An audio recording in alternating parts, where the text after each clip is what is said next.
त्या सरासरी कशी काढायची ती शिकलो। दिलेल्या सांख्यिकी माहितीतील संख्यांची बेरीज त्याला भागिले एकूण संख्या करायची आणि त्या संख्येची सरासरी काढायची। जशा इथे या संख्या आहेत, एकूण 5 आहेत, त्यांची बेरीज केली 50 आली। 50 ला भागिले या एकूण संख्या 5 आहेत, 5 न भागल्यानंतर सरासरी किती आली? 10 आली।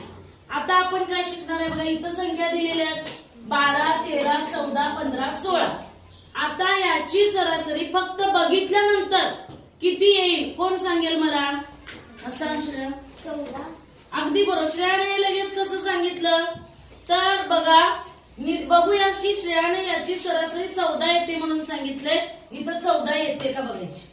आता याची जर बेरीज केली तर किती येते? इथं 70 येते आणि भागिले 5। 70 ला भागिले 5 केलं तर किती येते? 14 येते। म्हणजे सरासरीची म्हणजे श्रेयाचं बरोबर आहे का?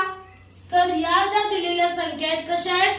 नैसर्गिक संख्या क्रमवार आलेल्या आहेत। आणि जर अशा नैसर्गिक संख्या क्रमवार 3 किंवा 5 किंवा 7 आल्या तर त्यांची सरासरी ही त्यांच्या मधल्या संख्येइतकी असते।